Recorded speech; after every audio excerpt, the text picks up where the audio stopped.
आपको बताते हैं हमारे साथ उत्तर प्रदेश के डिप्टी सीएम दिनेश शर्मा साहब जुड़ गए। उन्हीं से खास बातचीत कर लेते हैं। सर, स्वागत है आपका।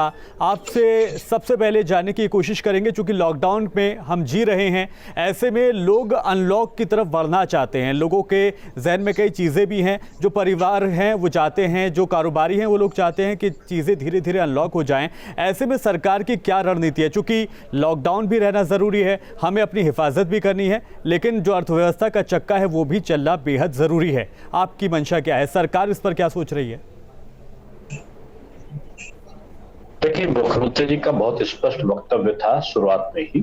जब माननीय हाई कोर्ट ने लॉकडाउन लगाने के लिए कहा था, तो हमारा निवेदन सरकार का यही था कि हमारे लिए जीवन भी महत्वपूर्ण है और जीविका महत्वपूर्ण है जी। और इस संदर्भ में हमने आज भी उत्तर प्रदेश में लॉकडाउन नहीं लगाया है।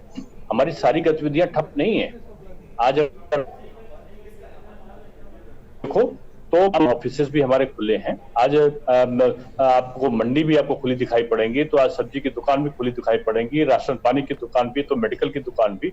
तो तमाम चीजों को जो आवश्यकता की चीजें हैं बाजार में आज उपलब्ध हैं। आवागमन में भी बहुत ज्यादा प्रतिबंध नहीं है। जो लोग हॉस्पिटल जाना चाहते हैं या कहीं अपना आवश्यक काम निपटाना चाहते हैं, तो उनके लिए भी इस जो कोरोना कर्फ्यू है उस पे बहुत ज्यादा प्रतिबंध नहीं लगाए गए हैं। इसका मूल कारण है कि हमारी जो दिन प्रतिदिन की गतिविधियां हैं वो धीरे धीरे संचालित होना प्रारंभ कर दें। और जैसे जैसे हमारा ये कोरोना के संदर्भ में जो एक्टिविटी, जो इसका एक्टिव केसों की संख्या है कम होती जा रही है। एक समय तो था कि 3,10,000 के आसपास पूरे उत्तर प्रदेश में एक्टिव केस थे जी। अब अगर आप देखें तो 48,000 से भी कम एक्टिव केस उत्तर प्रदेश में लगे गए हैं। 97 से के आसपास हमारी रिकवरी दर बढ़ चुकी है। और अगर आप इस चीज को और विश्लेषित करें तो यहाँ पर आप पाएंगे कि हमारे वहाँ पे जो यहाँ पर पॉजिटिविटी रेट है वो 0.5 के आसपास पहुंचती है।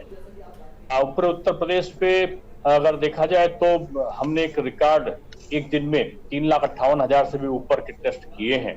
उसका मूल कारण था कि हमने गांव-गांव तक पहुंचने का काम किया है और गांव-गांव तक का भी हमने इस प्रकार की व्यवस्थाओं को किया है कि गांव में जाके वहां पर जो ट्रेस है, ट्रीट है और इस प्रकार का जो वहां पर कार्रवाई है, टेस्ट है, वो ठीक प्रकार से उपस्थित हो सके।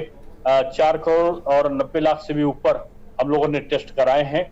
और आपको बताते हुए मुझे खुशी है कि पूरे प्रदेश में लगभग 1 करोड़ और 80 लाख से भी ऊपर की वैक्सीन की डोज लगाई जा चुकी है। ये पूरे प्रदेश की जो स्थिति बनी है आज सकारात्मक दृष्टि है और तेजी के साथ में जो कोरोना का संक्रमण है वो नियंत्रण की ओर बढ़ रहा है। इसलिए हम छूट तो देने के पक्ष में हैं, लेकिन हम उसको जो हमें राहत मिली है, हम उसको पुनर्जीवन प्रदान नहीं करना चाहते कोरोना के संक्रमण को। और इसके लिए हम स्टेप बाय स्टेप जो भी कदम होंगे उनको स्टेप बाय स्टेप हम कदम उठाएंगे। और हमारा प्रयत्न ये भी होगा कि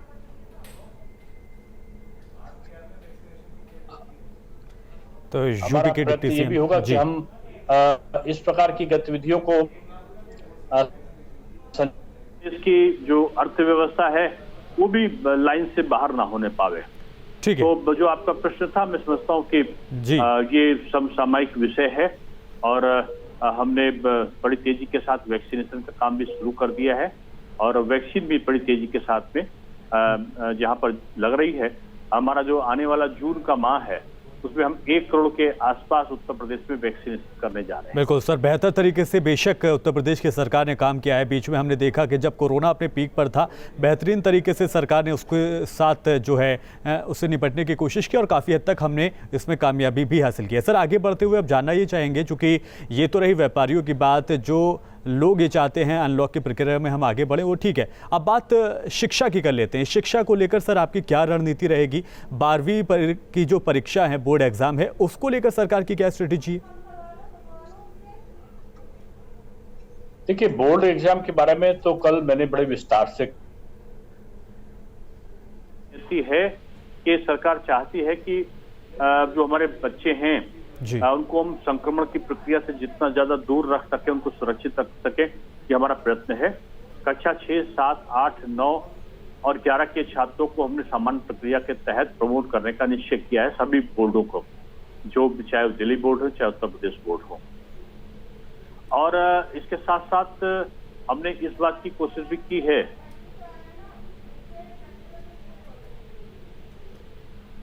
तो डिप्टी सीएम हमारे साथ लगातार जुड़े हुए हैं दिनेश शर्मा साहब, जो लगातार कोरोना को लेकर जो अनलॉक की प्रक्रिया है उसमें किस तरह से सरकार की रणनीति है, और जो अभी सवाल हमने किया था 12वीं के बोर्ड की परीक्षा को लेकर, उन्होंने कहा कि प्रमोट करने की जो स्ट्रेटजी है वो सरकार ने बनाई है। इन तमाम बातों के साथ ही जो डिप्टी सीएम है उन्होंने बताया कि किस तरह से हमने जब कोरोना अपने पीक पर था उसको धीरे धीरे हमने टेस्टिंग के जरिए अपनी चीज़ों को आगे बढ़ाया है। लगातार दिनेश शर्मा साहब हमारे साथ डिप्टी सीएम जुड़े हुए हैं। सर, तीसरी लहर के बारे में एक्सपर्ट लगातार हमें वार्न कर रहे हैं कि जो थर्ड स्ट्रेन है वो आएगा, बहुत ज़्यादा खतरनाक है और ये खासा असर डालेगा बच्चों के ऊपर।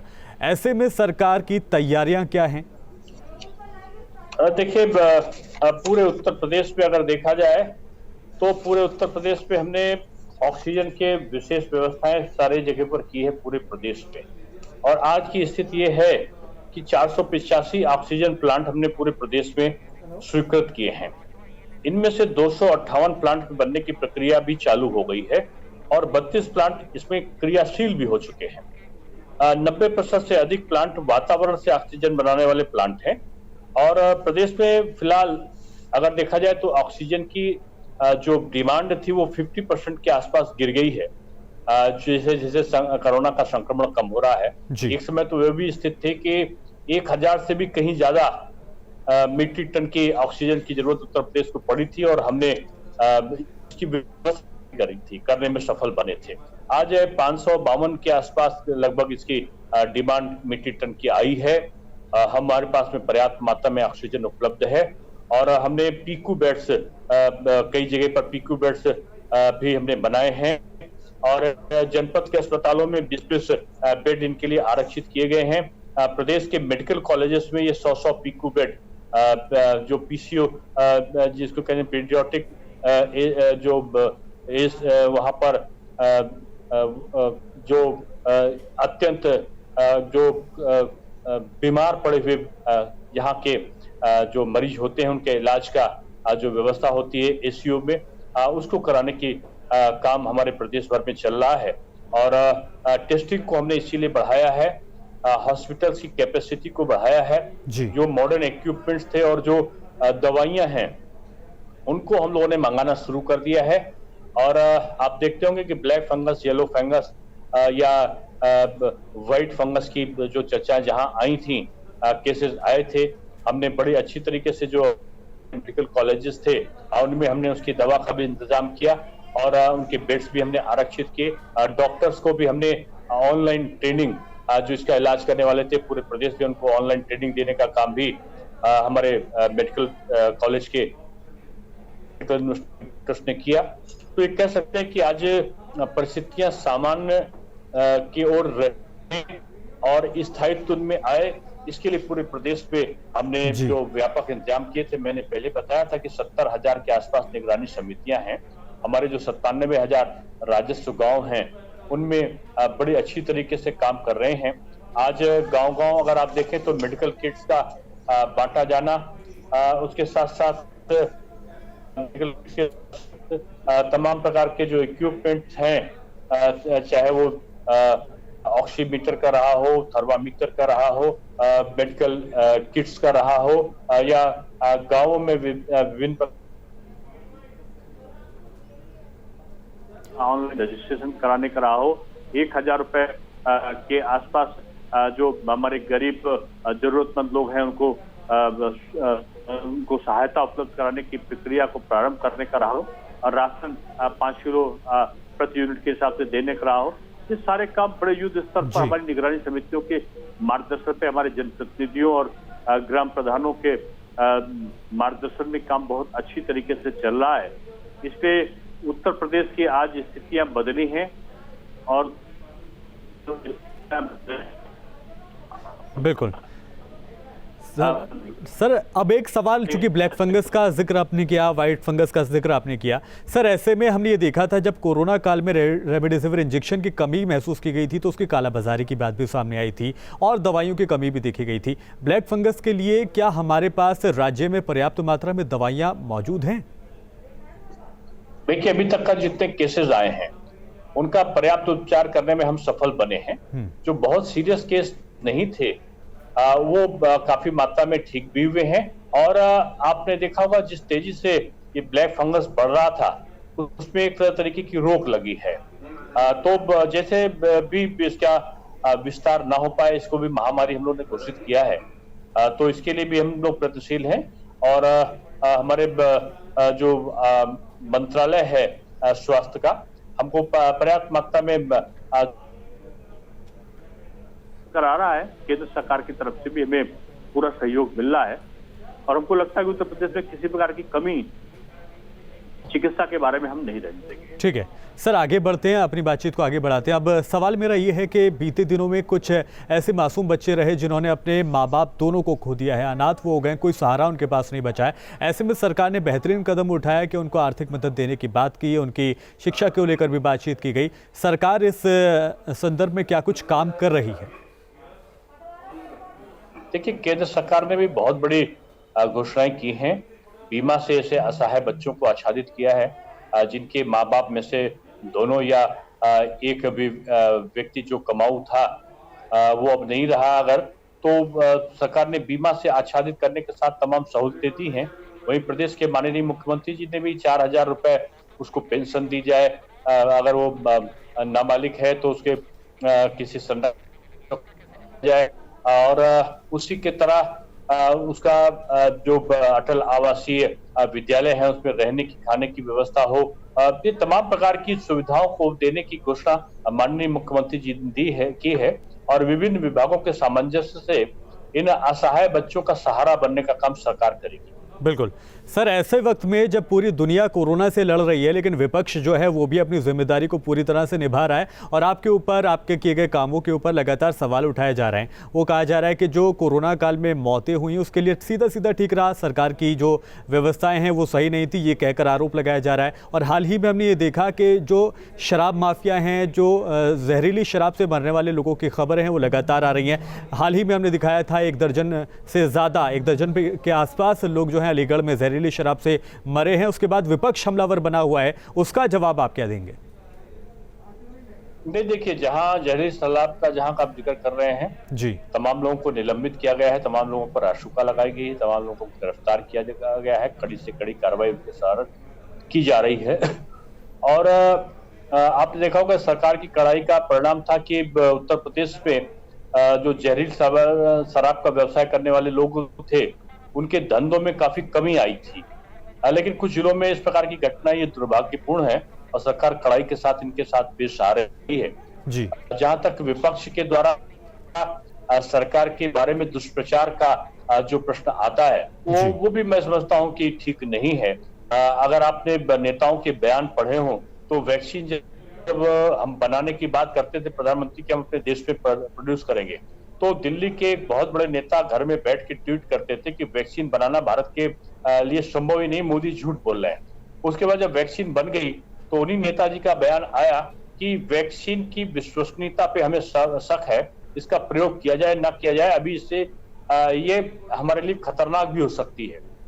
यानी दुष्प्रचार करने के बाद जब उन्होंने देखा कि लोग उन पर विश्वास नहीं कर रहे हैं और बढ़ रहा है, तो उन्होंने वैक्सीन की कमी को निकालना शुरू किया। हमारे उत्तर प्रदेश में भी एक बड़े वरिष्ठ हमारे सम्मानित नेता हैं, उन्होंने तो ये बयान तक दे दिया कि वैक्सीन जो है ये भारतीय जनता पार्टी की वैक्सीन है और ये बीजेपी की वैक्सीन को हम लोग नहीं लगाएंगे। जब हम सत्ता में आएंगे तब हम अपने कार्यकर्ताओं को, जनता को वैक्सीन लगवाने का काम करेंगे। यानी तब तक हजारों लाखों लोग असुरक्षित रह जाएं, तमाम लोगों के प्राण तक आप पे संकट आ जाए। इस प्रकार की हम परिस्थितियां क्यों पैदा करें? हम राजनीतिक वक्तव्यों को देने से हमें क्या बचना नहीं चाहिए? क्या संकट के समय हमको सरकार के साथ खड़े नहीं होना चाहिए? क्या संकट के समय आम आवाम और जनता के बीच हमें समन्वय का काम नहीं करना चाहिए? क्या केवल भारतीय जनता पार्टी की सरकार और भारतीय जनता पार्टी के संगठन का ही ये दायित्व है? आज भारतीय जनता पार्टी के संगठन के लोग गांव-गांव जा रहे हैं, शहर के वार्ड जा रहे हैं, संगठन ही सेवा के नाम से हम काम कर रहे हैं।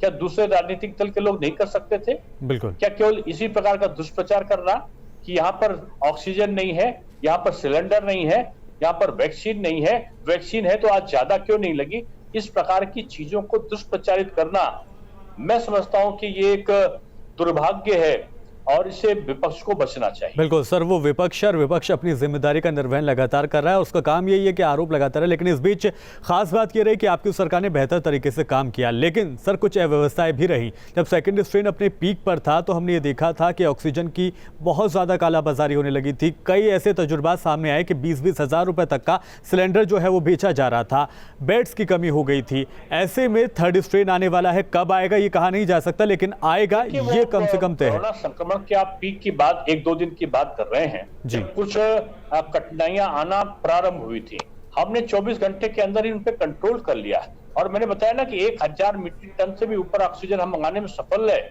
आप धन्यवाद दीजिए मोदी जी को और उनकी पीयूष गोयल जी की रेलों में लग के आए हैं। ये पहला भारत के इतिहास में पहली बार हुआ है। हवाई जहाज ऑक्सीजन के कंटेनर्स आए हैं, ये इतिहास में पहली बार हुआ है।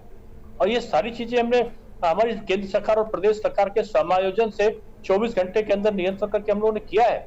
जहां तक बेड्स की है, बेड्स हमारे पास पर्याप्त मात्रा में उपलब्ध रहे, कहीं पे कमी आई तो उसको हमने जल्दी से पूरा किया है। ठीक है सर, आगे बढ़ते हैं। और एक खास चीज़ ये रही कि पत्रकारों के लिए भी अब आपने जिस तरह से सीएम ने बात साफ की है कि जो पत्रकार की मौत हो गई है उनके परिवार वालों को आर्थिक मदद दी जाएगी, क्या उसके लिए भी काम किया जा रहा है सरकार के द्वारा? क्या कोई फहरिस्त है जो तैयार की जा रही है जिन तक मदद पहुंचाई जाएगी?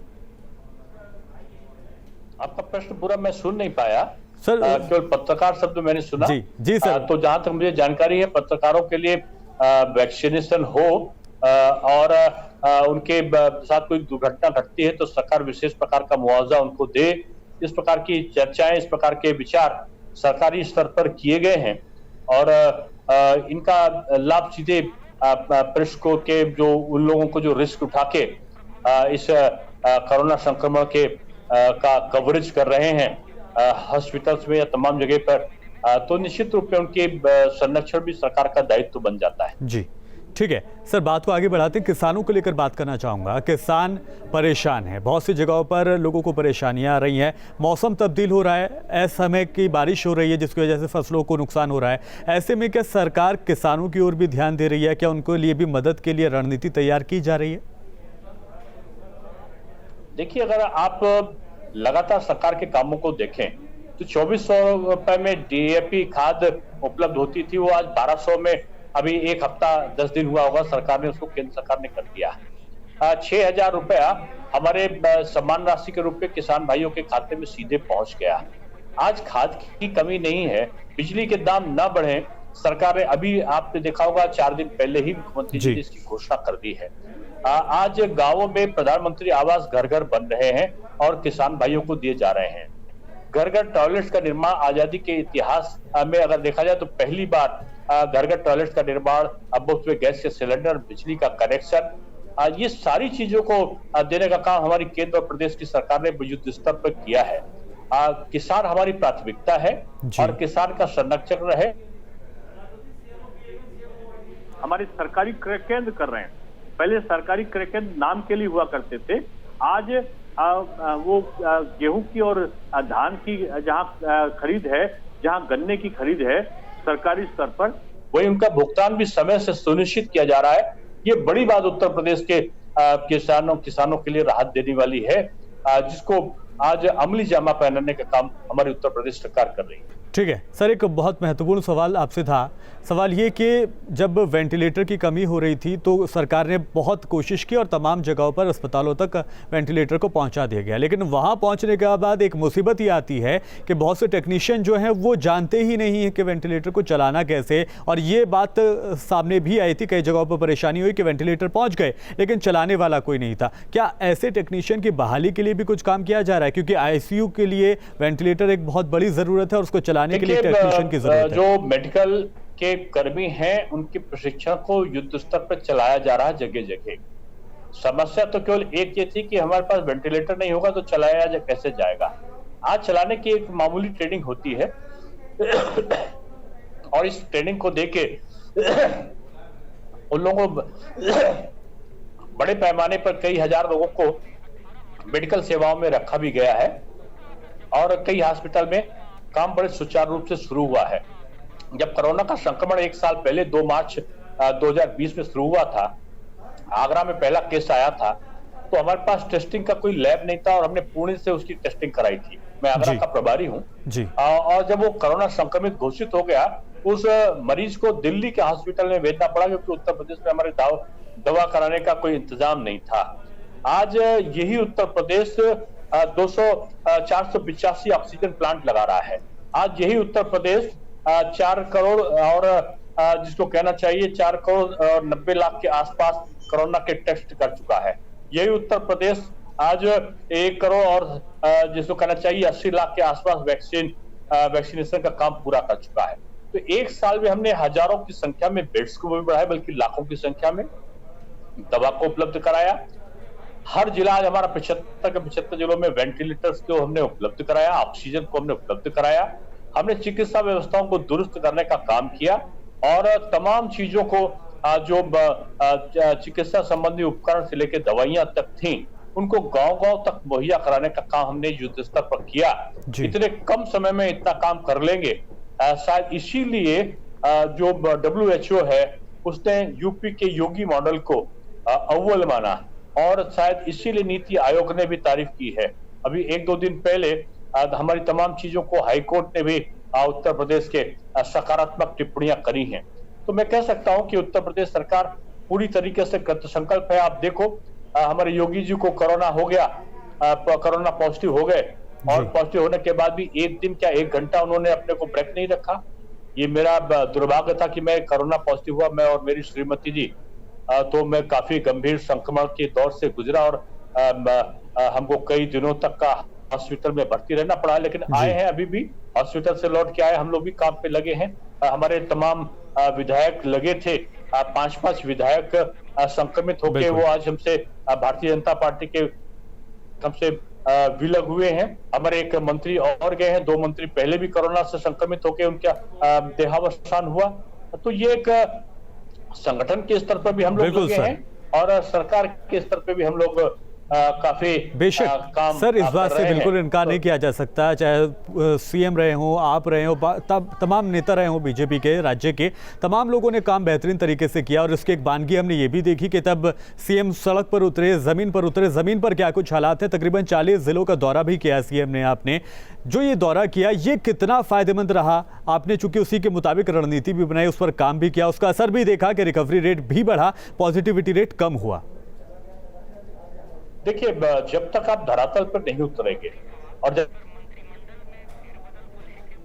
नहीं होते, मुख्यमंत्री ने अपनी चिंता न करके जनता की चिंता की। आपने देखा होगा पिताजी के उनका देहांत हुआ, वो उनके क्रिया तक में शामिल नहीं हो पाए, उनको अस्पताल में देखने तक नहीं जा पाए। वो पूरी तरीके से प्रदेश की अपनी जनता के करते रहे। और उसी के बाद अगर आपने देखा हो कि जो हमारे सारे मंत्री हैं उनको 1-1, 2-2 जिले का इंचार्ज करके उनको लगाया गया कि चाहे वो वर्चुअल जुड़े, चाहे वो फिजिकल जुड़े, और वो दिन प्रतिदिन की गतिविधियों को संचालित करें। 1-1 सीनियर ऑफिसर्स को वहीं पर कैंप करने के लिए अलग अलग जिलों में 75 जिलों में कहा गया और उनके द्वारा नोडल अधिकारी बन के जिले के साथ में कोऑर्डिनेशन बना के सारे जनप्रतिनिधियों को अलग अलग विधानसभाओं में अलग अलग जगहों पर लगाने का काम किया गया। तो सरकार ने प्रत्येक स्तर पर, चाहे वो पॉलिटिकल हो और चाहे वो हमारे गवर्नमेंट के स्तर पर हो, सरकारी स्तर पे हो, सभी तरफ से सरकार ने पूरी व्यवस्थाओं को सुनिश्चित किया। ठीक है सर, एक और सवाल, आखिरी मेरा ये सवाल होगा, और ये आजकल सवाल राज्य के हर जो राजनीति प्रेमी है, जो राजनीति में ज़रा भी दिलचस्पी रखता है, उसके जहन में है। सवाल ये कि सर, मंत्रिमंडल में विस्तार को लेकर तमाम चीज़ें जो हैं वो निकलकर सामने आ रही हैं। कुछ चीज़ें अफवाह भी हैं, कुछ चीज़ें सच भी मुमकिन है। आपके ज़रिए सुनना चाहेंगे हमारे तमाम दर्शक के, क्या कुछ हो रहा है या कुछ बदलाव देखने को मिल सकता है आने वाले दिनों में कैबिनेट में? देखिए, भारतीय जनता पार्टी का संगठन जी जो भी निर्णय लेता है बड़े सोच समझकर और समसामयिक दृष्टि से लेता है। आपने जिन बातों की चर्चा की, उस बात का संज्ञान मेरे मुझे नहीं है, न ही मुझे इस प्रकार की किसी चीज की जानकारी है। हमारे वहां जो भी निर्णय लेता है संगठन का शीर्ष नेतृत्व लेता है और शीर्ष नेतृत्व प्रदेश के नेतृत्व से परामर्श करके लेता है। जब भी प्रदेश नेतृत्व से वो परामर्श करेगा तो भी जनता के हित में जो भी सकारात्मक सुझाव होते हैं समय समय पर प्रदेश उनको देता रहता है। इस प्रकार के निर्णय कब होंगे, क्या होंगे, कौन करेगा, कौन नहीं करेगा, मैं समझता हूं ये भविष्य के गर्त में है। और इस प्रकार की चर्चाओं को केवल मैंने सोशल मीडिया और तमाम इलेक्ट्रॉनिक चैनल पे ही मैंने सुनी है, वो समय समय पर मैं सुनता रहता हूं। बहुत पहले भी 6-7 महीना पहले भी इस प्रकार की चर्चाएं बहुत ज्यादा जोरों पर थी जी। उनमें क्या है क्या नहीं है ये तो चर्चा करने वाले ही बेहतर बता सकते हैं। ठीक है सर, बहुत शुक्रिया, आपने न्यूज़ स्टेट से बातचीत की, अपनी तमाम बातों पर आपने बेबाकी से अपनी बात को रखा और सरकार बेहतरीन तरीके से काम करे और उम्मीद ये कर सकते हैं कि आने वाला जो 3rd स्ट्रेन है उसमें भी आप बेहतर तरीके से काम करेंगे और तमाम तैयारियां भी आपने की हैं। बहुत शुक्रिया न्यूज़ स्टेट से बात करने के लिए।